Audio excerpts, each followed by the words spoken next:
Decrease stitch in knitting. Simplified for learners.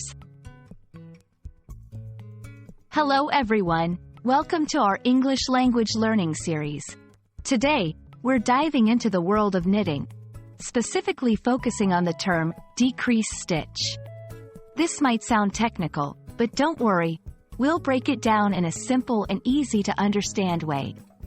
So, grab your knitting needles, and let's get started. A decrease stitch in knitting is a method used to reduce the number of stitches on your needle. It's a basic technique that helps shape your knitting project. For instance, if you're knitting a hat, you'll use decrease stitches to narrow the top. Understanding this concept is essential for following knitting patterns and creating various designs. In this section, we'll explore the two most common types of decrease stitches. Knit 2 together, K2 tog. This is the simplest decrease stitch. To perform a K2 tog, you simply knit 2 stitches together as if they were one. This creates a right-leaning decrease. Slip, slip, knit, SSK. The SSK is a little more complex. You slip 2 stitches knitwise one at a time, then knit them together through the back loops. This results in a left-leaning decrease. Let's put our knowledge into practice.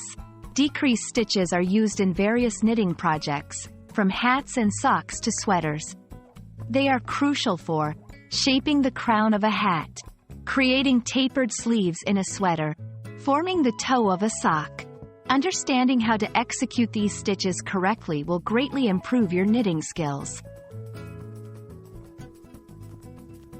In this section, we'll address some common mistakes and how to avoid them. Tightening the yarn too much. This can make your decrease too tight and difficult to work with. Keep your tension even. Confusing right and left-leaning decreases. Remember, K2 tog leans right, and SSK leans left. It's important for the symmetry in your project. And that's a wrap on decrease stitches in knitting. We hope this video has demystified this essential knitting technique for you. Remember, practice makes perfect, so keep those needles clicking. Happy knitting, and see you in our next video.